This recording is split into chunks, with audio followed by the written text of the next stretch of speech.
God is sovereign over every detail of the universe for good. God is sovereign over every detail of the universe for good. There's nothing outside of God's control.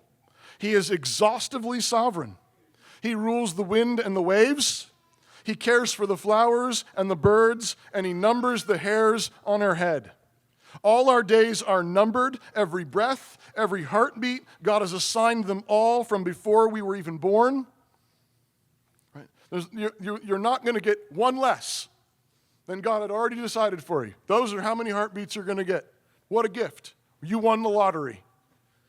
And you're going to get every single one of them. Nothing can change that. This is why when Stonewall Jackson was asked how he could be so brave in the face of battle, that's how he got the nickname Stonewall. He lead his troops into battle, and he's sitting on a horse, and you think, like, that's a target.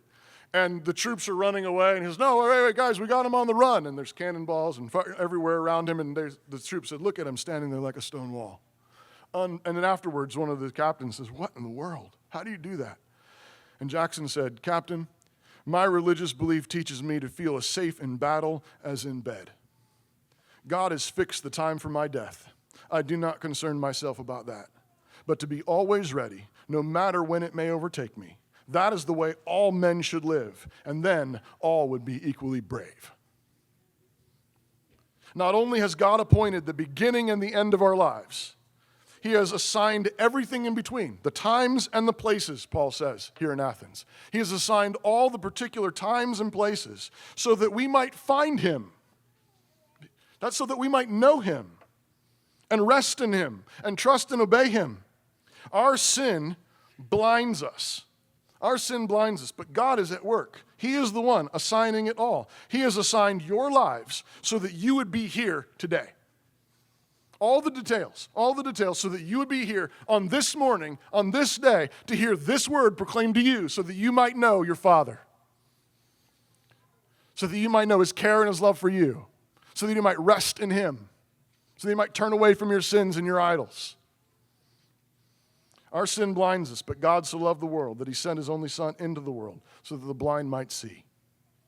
God's overarching plan is to save the world. His overarching plan is to save the world, so everyone who calls on the name of the Lord will be saved. The sovereignty of God teaches us to fear God in reverence. He is the Lord of our life. He holds it all. He is the Lord. He is the sovereign Lord. But it also teaches us to love God for his goodness. Because the more you peer into that lordship, that sovereignty, you find that he's been using it all to do you good.